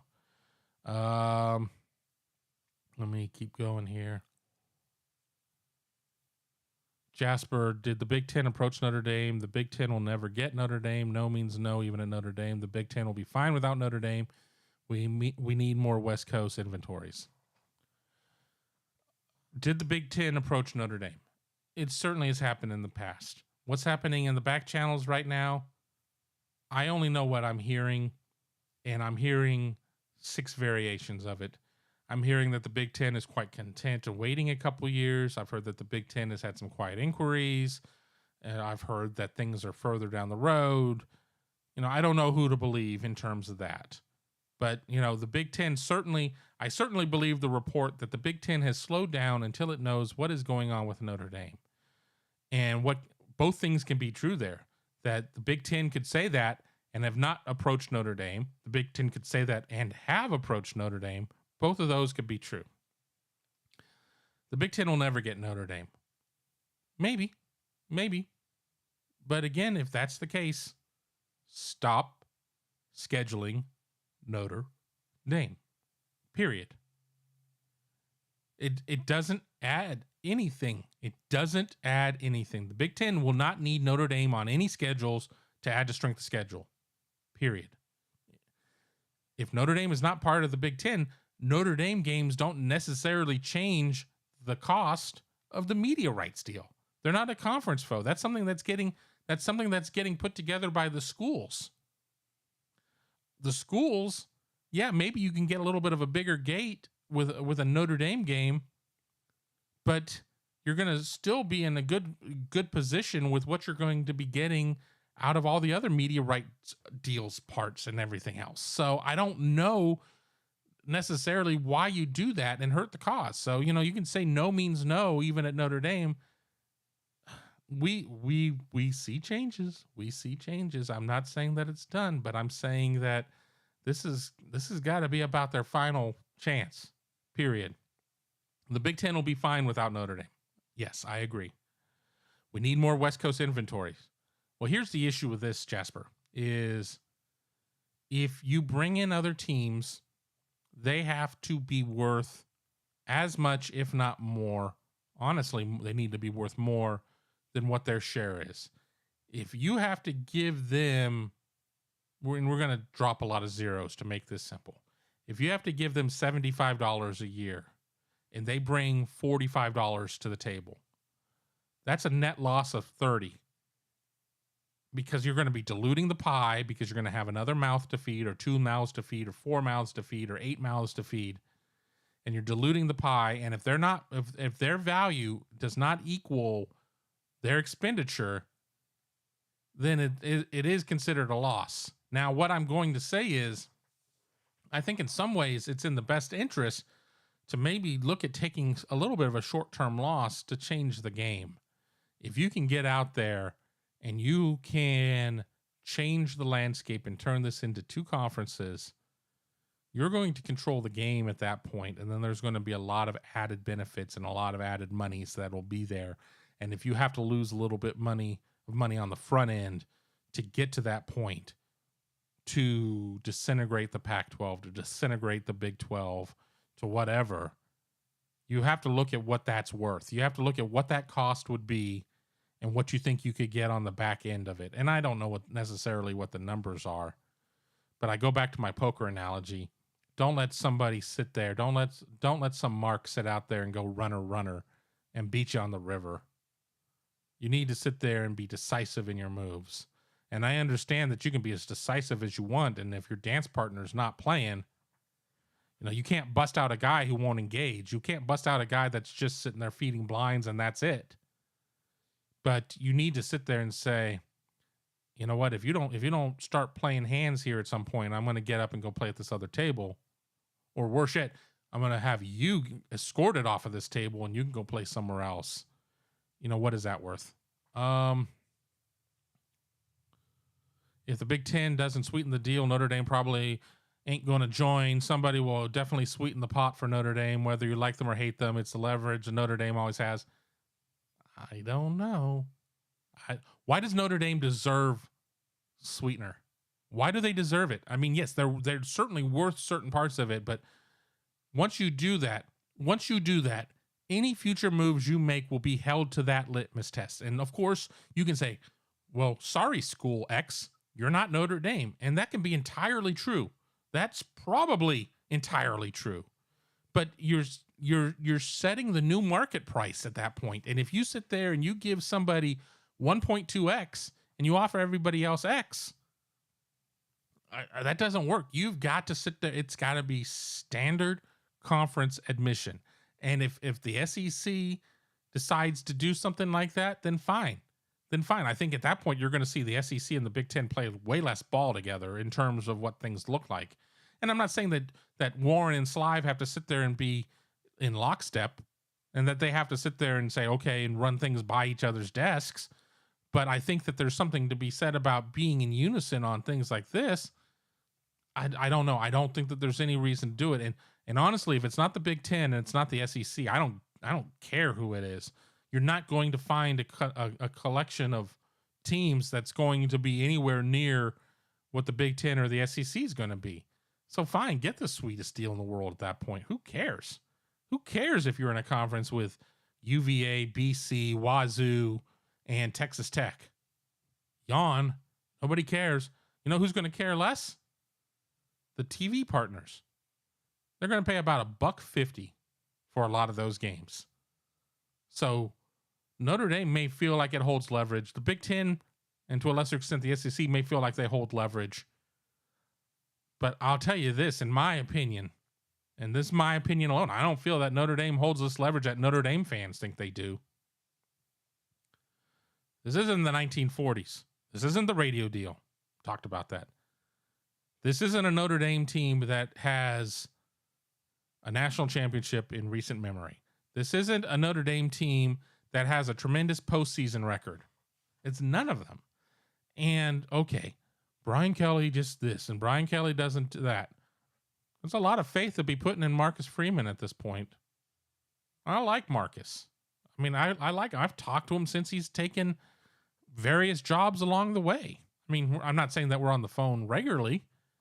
You know, an occasional text message traded. I mean, I haven't really bothered him since, I congratulated him on the Notre Dame head coaching job. We never heard back. I mean, that's generally what happens. You hear from him as an assistant and you don't hear from him as a head coach. But, you know, that's a lot of hope and prayers there. And of course, you know, the argument is, well, if Marcus doesn't work out, the next guy will work out. All right, we'll see.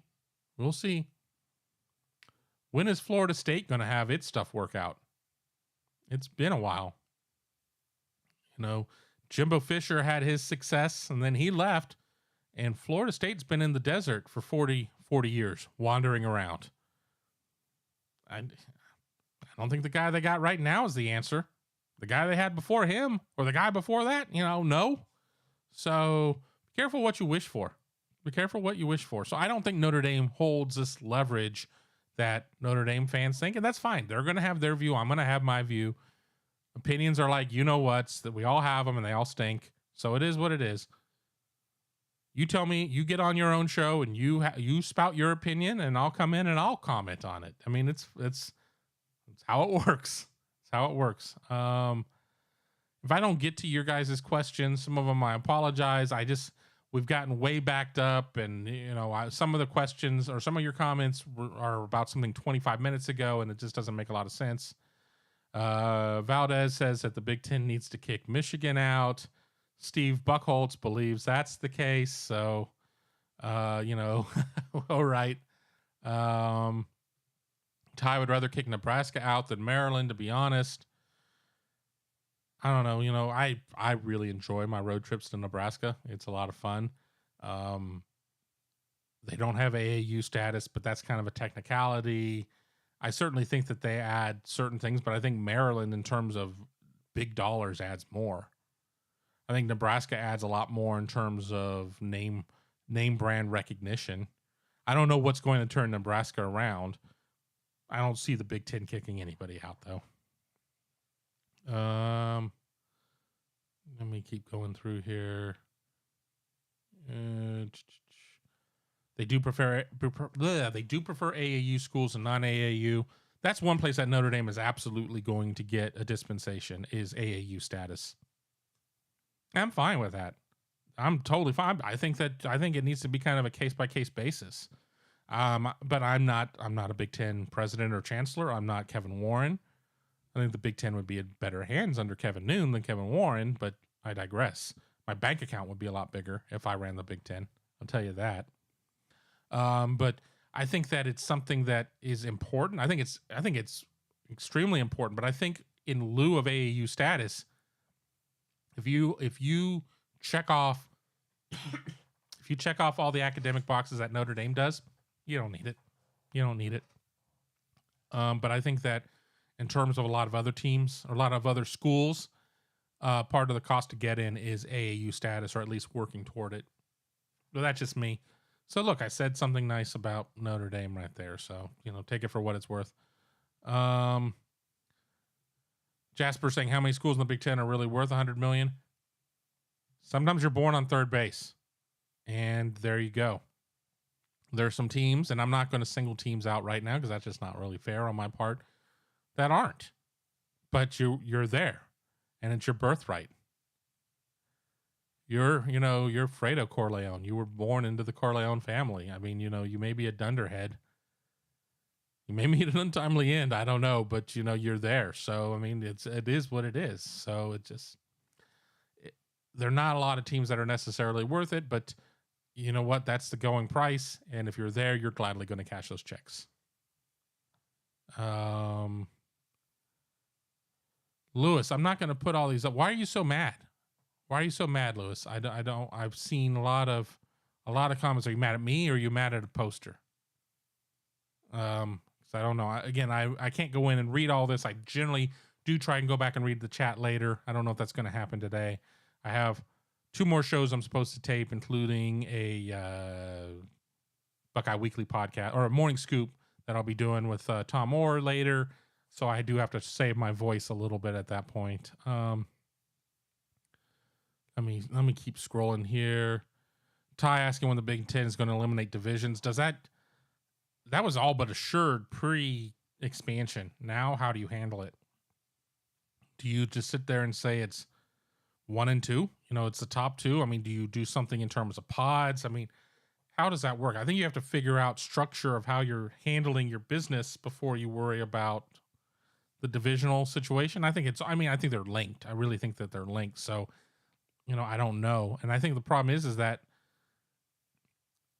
the Big Ten, if there's a conference that would sit there and figure something out and put it out only to change it 15 days later, it'd be the Big Ten. As the Big Ten did away with out of conference games in 2020 and released a schedule only to within 2 weeks or whatever it was to cancel the season altogether. And that's me being a little jaded and skeptical at that point, but I don't know why you solve that issue until you feel that you are at a point of rest. Now, if the Big Ten comes out and really releases, okay, this is what it's going to look like in 24. It's going to be X amount of pods of X amount of teams, and you're going to play everybody in your pod yearly, and then so on and so forth. At that point, I might say, okay, they may be at a more closer to a point of rest. But going back to the COVID situation, don't entirely trust them to be done. Odysseus saying, any thoughts on Colin Cowherd claiming this is Notre Dame's best team in 25 years? Starts at quarterback and they don't have one. I mean, that's about all I can say right there. Oh, and a first-year head coach at any level. I mean, it's, and again, not anti-Marcus Freeman. I'm just spouting facts.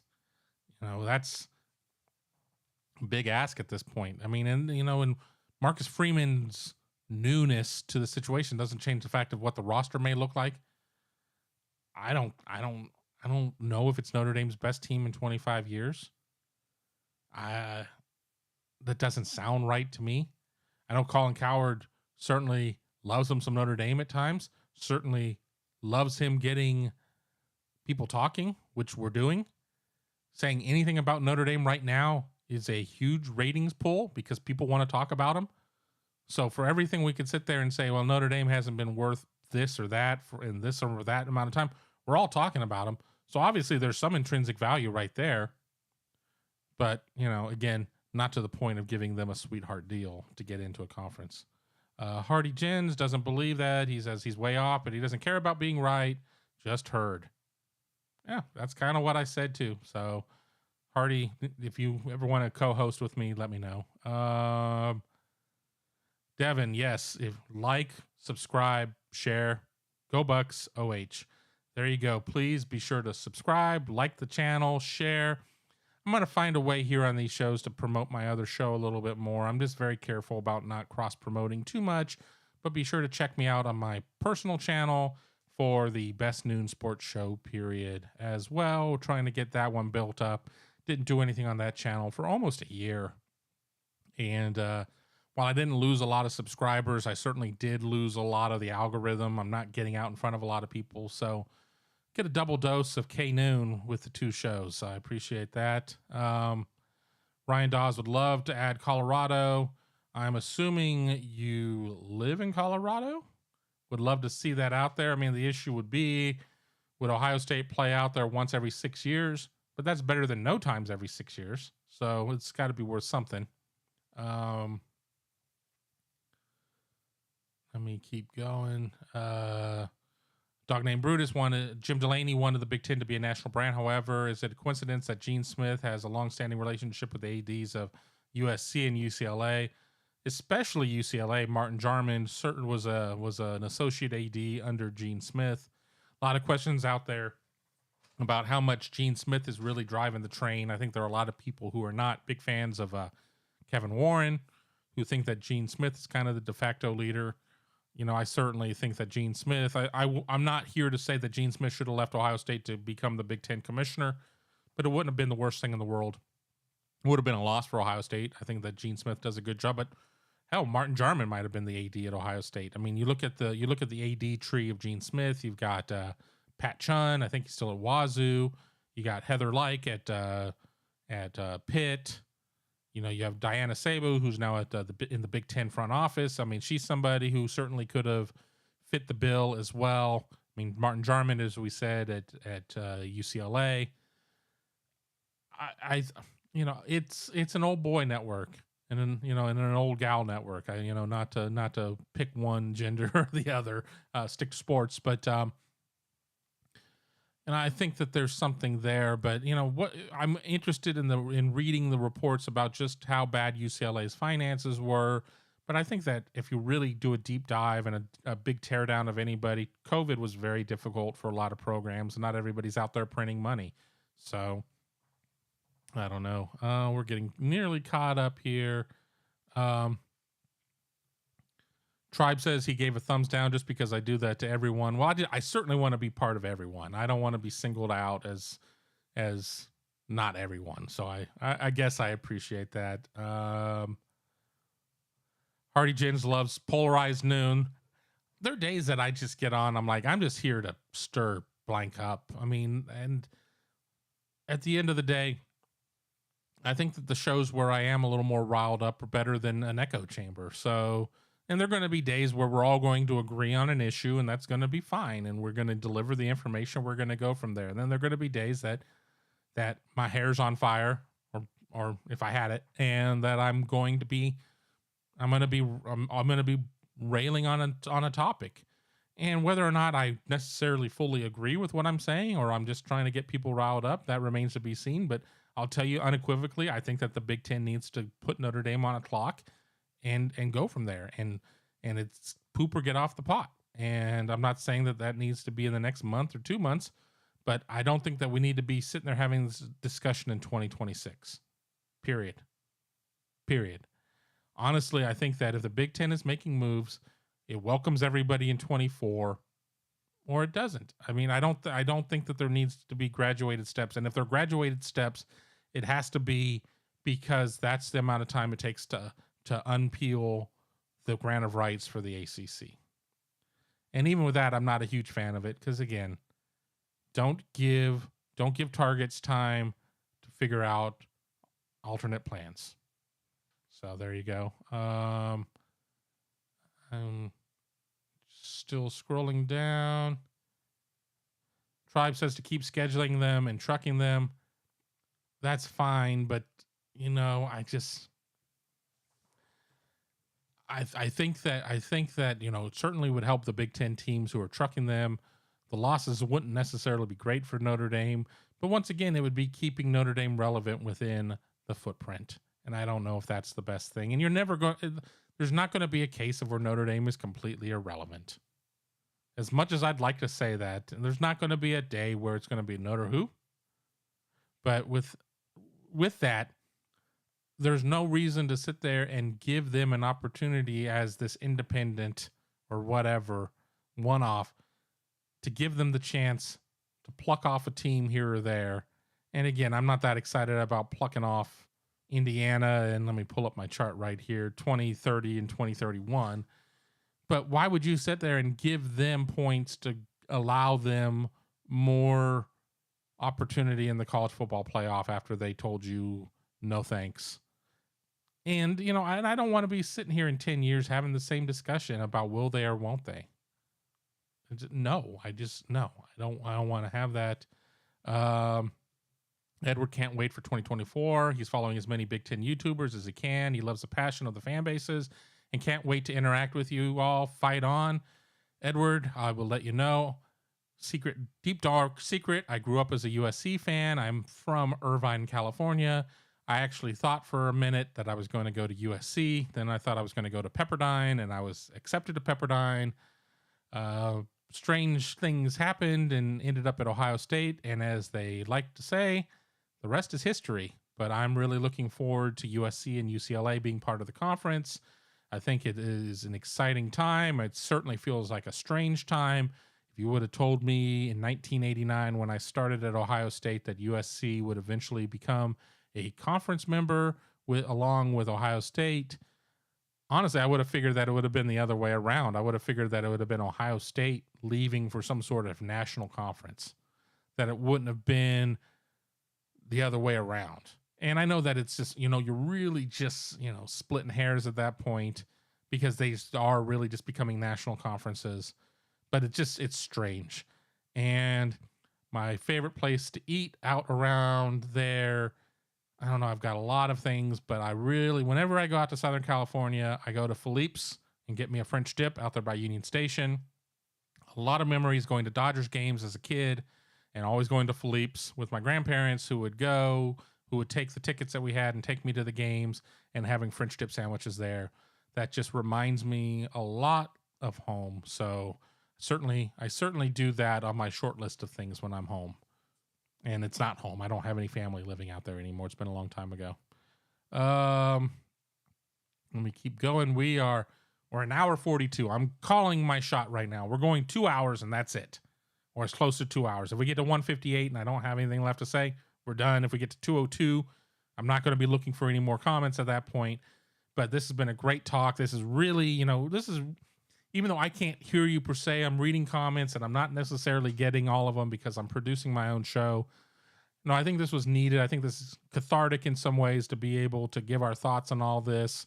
Who knows? By the time I get back from vacation after next week, we might be on to something else. So let's get all the mileage we can out of this.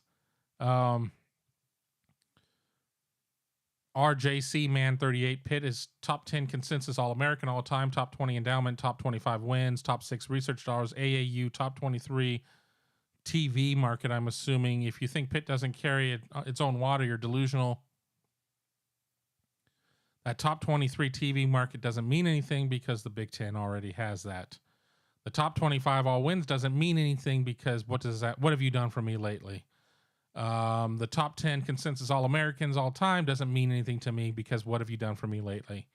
The top 20 endowment does mean something. The top 6 research dollars means something for me, but why would ESPN, Fox, Amazon, Apple, et cetera, why would they pay a higher multiple on the Big Ten deal because of Pitt? I'll hang up and listen for that one because they won't. They won't. Nothing historical there means anything.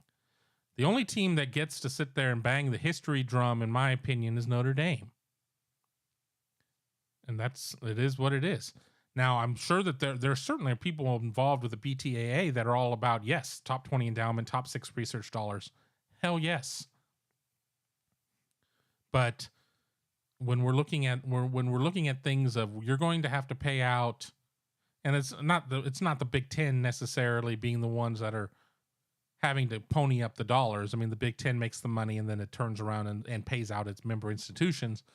But it's just the TV. It doesn't make sense. It just doesn't make sense, and it is what it is. And I don't have a strong opinion about Pitt one way or the other than the fact that they play in a pro stadium just seems really strange to me. That's about the long and the short of my opinions on Pitt. I enjoy going to Pittsburgh. I've had some really good meals there. I really want to go see a baseball game there at some point. Just hasn't happened. Whenever the Dodgers are there, seems to be the worst time of the calendar for me. So I'm not anti-Pitt, but I'm anti-Pitt to the Big Ten because it doesn't make any sense. Let me keep scrolling down. Odysseus saying that if I don't get it, that Marcus Freeman is as good as Newt Rockne. Sarcasm font. Yeah, well, you know what? He could take to this like a fish in water. I mean, that's fine. He needs to get better at the interviewing process. Not getting misquoted if you believe what he said versus what Dennis Dodd said.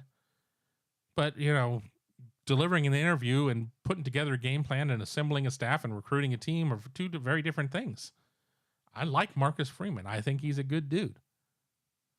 I certainly carry the Big Ten banner more. I want to see the Big Ten be successful in what it does. I mean, obviously I cover Ohio State, and Ohio State's successes are good for business. So, where do my loyalties go? Ohio State 1, Conference 2, Notre Dame is somewhere further down on the list, but I'm not like, I want to see them fail miserably. I mean, and if you're a Big Ten fan, I don't think you want to see Notre Dame fail miserably. If you don't believe that Marcus Freeman or Brian Kelly or whoever is the right answer at coach, Ty Willingham, because if a program moves on from a coach, what if the next guy is the right guy? And then they crush you. That's, it was always kind of the thing about where people would joke with like Rich Rod at Michigan. It's like, I want him to get a lifetime contract. You don't want to see somebody who can't get it done move on and get punted because you want to see them there middling around forever. So, there you go. Let me keep scrolling. We're getting almost to the bottom. We're at 147, but I'm sure people will have plenty to say. Mark saying the big 16-10 championship game should always be in LA. They should always rotate the Rose Bowl and the Coliseum. Road team always wins the toss. I disagree. One, I don't think the game should be played at a home stadium, period. The Pac-12 can do that. That's the Pac-12. This is the big 16-10, as you're saying. I don't think it should be played at a home stadium, period. Two, that's a big ask saying that every year that one or two Eastern teams, if we don't do divisions, I mean, yes, I guess theoretically you could have a USC-UCLA championship game. I don't see that happening ever. But that's a big ask saying 1 to 2 East teams are going to have to go all the way out there. Now, with that being said, there has to be a little bit of fairness. So whether it's 1 out of 3 or 1 out of 4, every 4 years, one game is out west of the Rockies, fine. I'm okay with that. But you're at the end of the day, it's not about putting butts in seats at the championship game. That's very small in terms of the dollars of the whole equation, but it is part of the equation. And sitting there saying, okay, Ohio State, this is an Ohio State show, so we're going to use Ohio State as an example. I'm the host. I can do what I want. Okay, Ohio State, you're going to play in the Big Ten championship game in LA on December 6th. And then you're going to play in a national semifinal on December 31st. And then you're going to play in a national championship game January 14th. Oh, and by the way, your venues are LA, Arizona, Seattle. Just put the championship game because I like putting it in random places. No, very few people are going to be able to do all of that travel. And I'm not saying that it's the same 30,000 fans that go to every road game. That's not how it works. But you have a lot of people that try to make those games and everything else. It's going to make it a little bit more difficult. So if it's not the Rose Bowl and it's not the Coliseum, I think you put Vegas in the mix. It's not a terrible drive from Westwood or LA. So they're what, 6 hours away. Um, it's like, a lot of teams are 6 hours away from Indianapolis, or maybe even a little bit more. I mean, Ohio State's fortunate it's only 3, but if they sat there and put Chicago in the rotation, that's 6. So, I think that there's a way that you can do it, that a way that you're not unfair to your new members. But I understand the history and what all that means and the diminished value of the Rose Bowl with USC, who's kind of been like a fixture of when it is a Big Ten, Pac-12 Rose Bowl. A lot of times it's SC. You're going to be losing that to a certain extent. But I don't think you do that in terms of your Big Ten championship game. It just doesn't jive well with me. But that's above my pay grade, unfortunately.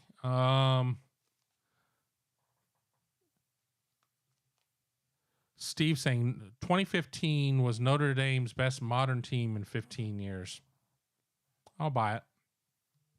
So the question is, if you believe Colin Cowherd, is this 22 team better than the 15 team? I guess that remains to be seen. We'll all be back here in 365 days and we can answer that question. So let's make it a date for that. I'm just scrolling down again. As I said, I'm trying to get to the few that I can, but I can't get to all of them, unfortunately. Hardy saying we need a special deal to join. Won't accept an even split with Tom and Gerd. This is obviously about my offer to be my co-host. Let me figure that one out. I'll get back to you on that one. Ty saying if the Big Ten doesn't eliminate divisions, how would USC, UCLA fit in? Just can't throw 2 additional teams in the West without moving some teams to the East for balance. And yeah, you could, and to follow up with what Jeff just said, Purdue would move to the East. There's certainly, you certainly could move Purdue or Illinois or something. And, because obviously the map is getting bigger and everything else, but we've not seen, the competitive balance has been just pretty bad in terms of leaders and legends in East and West. I don't know. A lot of people will say, well, people who follow Ohio State obviously would love to see the end of divisions, because if Ohio State isn't number 1, Ohio State's generally number 2. So it's just not, it just assures them even more appearances in the conference championship game. I've seen the numbers, I've seen the studies, I've been on shows that have talked about it. Yeah, it certainly helps there, but I didn't know that this was about making it more available for a 4-8 team, to be able to make the Big Ten championship game. I just think it's about having the most fair system. But I don't know. I think if SC kind of turns things around, as people are predicting under Lincoln Riley, that suddenly injects a lot of excitement into the West, and then you take a team out of the West and put them in the East because of that. And, generally, you're not going to be putting Wisconsin. So, it's going to be a net positive for the West, but is it going to be enough? I don't know. Time will tell. Dog named Brutus, be sure to like and subscribe. Absolutely. We've broken through 100. I appreciate it. We've gotten up, I think, close to 200 people in terms of concurrence. Need to do a better job. Be sure to tell your friends about when we're going live on these shows.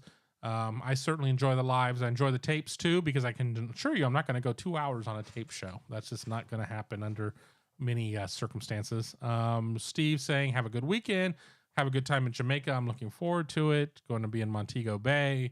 Going to have a couple frozen drinks, a couple Red Stripes, and be in the pool. As I've said, I'm going to bring a GoPro with me. I may tape something poolside. We certainly have other news that could happen while I'm gone, especially recruiting. I know that everybody back home, in terms of Tom, Tony, Mark, Bill, Alex, everybody will do a good job with that. So I don't necessarily feel like I need to carry anything, but I'll miss you guys. I got to be here to talk to you. So we'll see. Scrolling down a little bit more, Hardy talking about Roscoe's. I do love me some Roscoe's. I don't have a lot of history with that place. I mean, I have places that I like that are just like ho-hum to other people. I like going to El Torito, which is just for those who don't know what it is, it's just a chain Mexican restaurant there, sit-down chain Mexican restaurant. I like it because that's what I'm used to having. That's what I grew up eating. Mexican food in Central Ohio is not good, in my opinion, because it's a matter of the market drives what they're preparing. And apparently people here have terrible taste in Mexican food. And they make stuff all out of the same cookbook, and it's bland, and nobody knows how to make a cheese enchilada worth a damn. So whenever I get to go home, it's Philippe's for a French dip. It's In-N-Out for a burger. And I'm generally trying to find a Mexican place. And it isn't always El Torito.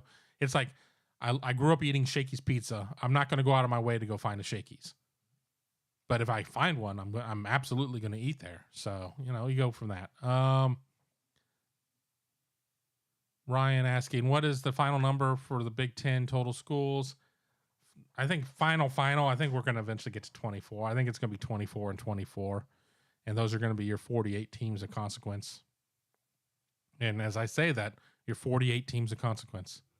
I don't think everybody within that 48 are going to be of consequence. And if Notre Dame isn't in there, what does that mean for Notre Dame? Kind of bringing this all full circle. Do I have a relationship with Bobby Carpenter? Seems like a great guy. I don't know Bobby all that well. I've been on shows that he's been on, not a lot, but we didn't really overlap in terms of a lot of events or anything there. So I don't know him all that well. But I don't want to sit there and make it sound like that Marcus Freeman and I were going out for slices of pizza or anything like that. I just have known him since he got into coaching and everything. I certainly knew him as a football player covering the team. I kind of followed his career as a coach and would talk to him a little bit here and there. With Bobby, it's a little bit different with him being, a fellow media member, even on the radio side. We would run into each other a lot more often than I would run into Marcus Freeman. We're at 158 right now, 157. Just trying to get through the last couple of comments. We got somebody saying, excited my Bruins are going to invest more into football again in a great conference. Let's go Big Ten. I'm interested there. And as I said, I grew up as a USC fan, so I grew up really disliking UCLA. You get to a point where you become a little more indifferent toward that. I'm a little bit more indifferent toward that now. I'm not really wearing a fan hat of anything. I will remember one of my best memories of watching either of those teams was I did go and see a Rodney Peete Troy Aikman game. And that was something. I mean, I still was very young in my football journey. I wasn't really quite sure what it was I was watching. I didn't recognize the history. We never really, you watch something historical, it's hard to sometimes understand the historical significance. But, that was interesting. I'm really looking for an opportunity to go see a game at Pauley Pavilion. All the years that I lived in Southern California, never had the opportunity to go and do that. So that is something that is on my list of things that I would like to do. Financially, it doesn't always make sense to travel to on men's basketball, but I'm going to find an excuse. I'll double up with covering recruiting or something. I don't know. I'm going to make that happen. Devin saying that Del Taco isn't bad, but wait till they get Filberto's. I don't know of that one. I know Del Taco. We have a Del Taco sort of near me in Whitehall, which I really love. But my first job, I'll admit it, 15 and a half years old, I would ride my bike and go to driver's ed and do my driver's ed training. And then I would go and work at Del Taco, which was like right down the street from the high school where driver's ed was at. So once again, talking about nostalgia and everything else, it's got a special place in my heart. Maybe I'll go have that for lunch once I get off the show. We'll see. I don't know. It's a little bit of a drive just to go and get tacos, especially when I pass 3 Taco Bells on the way. But you've now planted that in my mind, so we'll see. We're closing in on 2 hours. Odysseus saying, great show. I appreciate it. Steve grew up in Wayne Park. Love the Rams and Trojans. So you were probably at Knott's Berry Farm a good amount. I went to Disney a lot more than Knott's. I wanted to go to Knott's. Younger siblings that wanted to go to Disney, so we ended up at Disney a lot more. Um, what is it? The boysenberry preserves that they have at Knott's Berry Farm are off the chain. I hope they still do that. I love those. We got a super chat I'm getting to real quick. Hardy Jins, enjoy my vacation. First round of Red Stripes on you. Amen. Amen. I'm going to an all-inclusive, but I'll find good use for that. I really appreciate it. I absolutely do, especially after YouTube takes its cut out of the super chat money. Bruce Rivers says we should cancel our home and home with Notre Dame and reschedule with USC since they're basically in the Big Ten now. A little late to cancel that home and home with that game, inside of 60 days. Probably not of the best form to cancel the back end of it either. But I hear you. Not sure if you've been on for the entire 2 hours, but I certainly came into all of my reasons why I feel that the Big Ten moving forward should freeze out Notre Dame if Notre Dame does not want to play ball. But I don't think you can do something like that as soon as 23. And I'm not just speaking from a standpoint of, I just want to see Ohio State play Notre Dame. I want to see Ohio State play Notre Dame as Big Ten conference foes, but that's me. We're scrolling down. Steve Love Nuts used to sneak in. I'd love that. I mean, it's funny. We sit there and you see, especially Disney World, people who have season passes. We never quite had a season pass to Disney, but back in the day, and Steve, you certainly are of the same era as I am, of when you had like the A, B, C, D, and E tickets, and like Space Mountain was an E ticket, and riding like the horse-drawn carriage on Main Street was an A, and you never had enough E tickets. I certainly was part of the group that was the first ones to get the unlimited passes, which I thought were fantastic. It was called Magic Kingdom Club, and you'd walk around and think like you were big, because you were able to go on the main rides, which at the time were, Matterhorn and Space Mountain and Pirates of the Caribbean and Jungle Cruise and some things like that. I always felt really good. I miss those days. Life was so much more innocent at the time, and I had so many fewer responsibilities. Somebody saying Trott's Berry Farm, but the chicken is good though. It's been a minute since I've been to Knott's Berry Farm, but I mean it was great because we had Magic Mountain, we had Knott's Berry Farm, we had SeaWorld, there was Marineland, which was like in Palos Verdes, which went away even in the time I was living there. Out by where I lived, we had Lion Country Safari, we had Raging Waters out in San Dimas. We had a lot. We were no shortage of things to do. No shortage of things to do. I think we got another super chat. That's one way to keep me on the show a little longer. Again, you pay, I play. Ty, adding to the Jamaica fund. Tons of respect for you, Mr. Noon. Go Bucks. I really appreciate it. Big thing I'm looking forward to is I'm going to try and have as many meals with jerk chicken as I can. You can buy, jerk sauce here, but it's just never quite the same. Going to the little jerk hut and getting stuff there. And I'm hoping to be able actually this trip to get out and do some excursions. We'll see what happens there, but time will tell. I will certainly wrap all of that up with when I get back, I'll do a live show on the tail end of all that. Nicholas saying, great show, bud. Enjoy your vacation. Go Blue. Thanks, Nicholas. Sometimes as we sit there and talk about something conference wide, even rivals can become the best of friends at this point. I think we're going through. Where goes one piece out, Buckeyes? Kevin, recharge while on vacation. That is certainly the goal, but I think we're caught up. So we're going to call it a show unless in the time that it takes me to shut down, somebody else comes in and keeps me on here with something. But once again, this is the Big Me Kickoff. I'm your host, Kevin Noon. I really appreciate everybody being part of the show. Without you, I wouldn't be able to do this. I'd be just talking to myself. So until then, you guys have a tremendous weekend. Be fun, have fun, stay safe. I will talk to you probably in one tape show while I'm gone in Jamaica. No live for sure. And we'll get back together here really soon.